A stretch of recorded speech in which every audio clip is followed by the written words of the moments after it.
Hey, c'est tout le monde, c'est Alex, bienvenue dans cette nouvelle vidéo. Je suis en plein déménagement, donc il va y avoir un petit peu de ralentissement dans les vidéos. Mais aujourd'hui, on se retrouve quand même pour vous parler de ceci.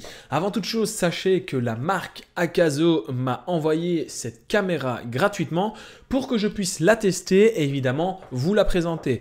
Je n'ai donc pas été payé, mais j'ai reçu un don en nature. Je voudrais que ce soit quand même clair avec vous. Mais je vous le promets, je vais être le plus transparent possible au point de vue de cette caméra. Forcément, pour ceux qui sont intéressés, il y a un petit code dans cette vidéo pour que vous puissiez acheter cette caméra avec 20% de ristourne. Cette vidéo n'est pas là pour vous montrer les caractéristiques techniques de cette caméra parce que je ne suis pas un spécialiste de la tech mais un spécialiste du cyclisme et donc on va voir si cette caméra est utile pour faire du vélo et tout simplement pour faire comme je fais, c'est-à-dire montrer mes courses ou mes entraînements avec quelque chose de léger, avec beaucoup d'autonomie et assez pratique. Est-ce que cette caméra correspond à mes attentes de ce point de vue-là? On répond à ça tout de suite. On commence tout de suite avec le tarif. Sachez que cette caméra en mode normal, de base, avec évidemment juste la caméra, les deux batteries, est au prix de 153 $. Ça fait à peu près 140 €. Mais il n'y a pas grand-chose. Ce n'est pas le truc que je vous conseille d'acheter le plus. Je vous conseille de prendre le Bike Kit. Comme ça, vous avez tous les accessoires qui vous permet, alors je fais un peu de bruit, qui vous permet de mettre la caméra sur votre torse, sur votre vélo, sur votre casque. Bref, il y a énormément d'accessoires. Je vais vous montrer ça dans un instant. Ce kit-là, il est à 183 $, ce qui donne en euros à peu près 170 €. Alors, je ne vais pas vous mentir qu'au niveau accessoires, j'ai été gâté par Akazo vu que j'ai eu l'équivalent de quasiment 2 boîtes comme ceci remplies d'accessoires. Alors ça, c'est pas livré avec la caméra d'origine, vous pouvez les acheter en plus. Mais j'ai reçu tout un tas d'accessoires qui permet de prendre la caméra dans l'eau, de la poser sur trépied, de la coller, de la mettre sur la voiture, tout un tas d'attaches qui permet aussi, par exemple, paf, de vous vlogger des trucs en voiture en le mettant sur le pare-brise, un peu comme un GPS.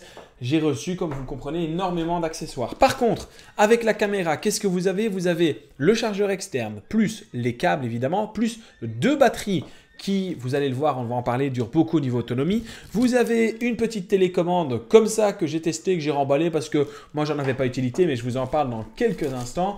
Et j'ai reçu, encore une fois, tout un tas d'accessoires ici qui me permettent de mettre la caméra sur le vélo. Tout ça est vendu avec. Donc, vous avez 3 attaches pour serrer. Alors, je ne sais pas comment ça s'appelle, mais je parle de ces attaches-là. Voilà, il y en a 3. Il y a des attaches de casque, il y a des attaches pour mettre ici sur le torse. Bref, elle est quand même vachement bien équipée pour une caméra qui coûte, avec mon code de réduction, je vais vous faire le calcul tout de suite, qui coûte avec mon code de réduction aux alentours de 130 €. Vous avez vu des images de cette caméra tout simplement sur les dernières vidéos de course parce que je l'avais mise sur mon torse comme ça. Souvenez-vous, il y a une vidéo qui est sortie, c'était le championnat d'Europe à Brugelette où il y avait les pavés.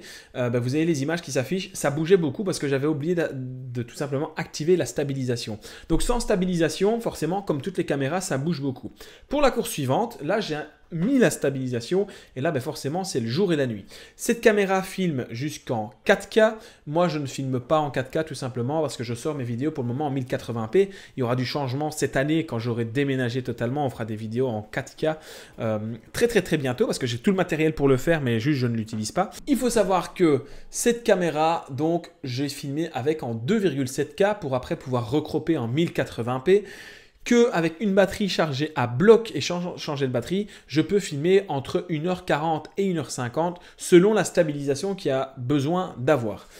Je vais être transparent avec vous, franchement, c'est une très bonne caméra. Donc, je vais continuer à l'utiliser pour faire mes vidéos de course et vous voyez que le rendu quand on la filme en 1080p est quand même pas mal, ça fait tout à fait l'affaire, ça filme pendant longtemps, c'est correct. Franchement, c'est vraiment très bien. Ça ne vaut pas une autre marque très connue que je possède à la base, mais le budget n'est pas le même. Là où j'ai acheté des caméras de l'autre marque environ 600 € parfois, là ça c'est 130 €. Alors forcément, il y a des points négatifs. Le son est vraiment catastrophique sur cette caméra, même si c'est pour vlogger, c'est catastrophique. Alors sur le vélo, autant vous dire qu'il faut complètement couper le son parce qu'autrement, ça résonne dans tous les sens. Enfin, c'est vraiment pas bien travaillé. Mais pour juste l'image, c'est vraiment un bon début pour commencer. Alors, est-ce que je vous conseille cette caméra? Mais franchement, oui. Alors à qui elle s'adresse? Elle s'adresse aux gens qui ont envie de se lancer sur YouTube ou qui ont envie tout simplement de se lancer sur les réseaux sociaux, donc que ce soit Instagram ou TikTok, et qui veulent filmer sur leur vélo. Vraiment, ça c'est l'objectif de cette caméra. Vous avez un super kit qui est vendu, ça c'est celui que j'ai reçu. Et donc le super kit, je vous donne tous les accessoires. Cette caméra avec le super kit, c'est 200 $. Donc ça fait 186 €. Donc franchement, c'est pas mal et ça fait plus ou moins 150 € pour le super kit, tout compris. Je vais pas vous mentir, j'ai déjà juste les accessoires qui sont fournis avec, c'est déjà énorme. Donc franchement, cette caméra, oui, pour les gens qui veulent débuter sur YouTube ou sur les réseaux sociaux, qui n'ont pas besoin que le son soit optimal, qui veulent mettre ça sur leur vélo pour voir les erreurs pour eux-mêmes qu'ils ont fait en course ou qui veulent se lancer vraiment pour faire des petites vidéos, franchement, c'est parfait. Après, il y a un gros point négatif et ça, je tiens quand même à insister dessus, c'est que, ok, vous avez un écran face avant, un écran tactile face arrière, vous devez sélectionner si vous voulez voir l'écran avant ou l'écran arrière dans les paramètres, mais il y a un autre gros souci, enfin le gros souci, c'est qu'en fait, il n'y a pas de bouton d'allumage rapide. En tout cas, s'il y en a un, je ne l'ai pas trouvé. S'il y en a un et que je ne l'ai pas dit, je suis désolé. Mais ça veut dire que je suis obligé d'appuyer une fois. Donc, par exemple, avec l'autre caméra, j'appuie une fois, paf, ça se lance, ça filme. Donc, je peux aisément, la caméra est posée sous mon guidon, j'appuie, j'entends bip bip, je sais que ça filme. Je rappuie, j'entends bip, bip, bip, je sais que ça a arrêté de filmer. Et le son est très fort et donc je l'entends. Ici, deux gros soucis. Le premier, c'est qu'on n'entend pas bien le son quand on roule à vélo, donc je ne sais pas si elle est allumée ou éteinte. Et en plus de ça, il faut faire une pression longue sur la caméra, entendre le bruit, en tout cas essayer de l'entendre, et puis rappuyer une fois. Et ça, c'est un gros problème. Voilà pourquoi en course actuellement, en fait, je la mets sur mon torse. Parce qu'en fait, quand elle est sur mon torse, j'entends beaucoup mieux le bruit, vu qu'il est quand même assez proche de mon oreille. Mais je la lance, je l'allume, et puis je n'y touche plus. Elle tourne jusqu'au moment où elle s'éteint, donc c'est-à-dire pendant plus ou moins 1h45. Pour moi, c'est parfait parce que c'est plus ou moins la durée de mes courses. Voilà ce qu'il y a à dire sur cette caméra. Donc franchement, pour être honnête, est-ce que vous devez acheter cette caméra? Si vous voulez faire vraiment des vidéos YouTube pour vous lancer, foncez, elle est vraiment faite pour vous. Franchement, il n'y a rien à dire. C'est pour un petit budget pour commencer, c'est le top. Par contre, oubliez le fait de vlogger avec et oubliez le fait de faire des prises de vue, des plans hors vélo avec. Ça, il faudra aller dans des caméras, dans des catégories de caméras qui sont beaucoup plus élevées, qui coûtent beaucoup plus cher. Est-ce que je vous conseille de l'acheter du coup? Bah oui, si vous voulez faire juste des vidéos de votre vélo, en la posant sur votre vélo, montrer vos courses, vos entraînements, parfait. C'est 150 € avec le super kit, avec plein d'accessoires. Est-ce que je vous la conseille si vous voulez vraiment faire du vlog ou alors vraiment avoir une vraie qualité en 5K comme font d'autres caméras? Bah non. Après, différence de budget. Ceci avec tous les accessoires pour la mettre sur le vélo, sur votre casque, dans votre voiture, où vous voulez, on est aux alentours de 150-155 €.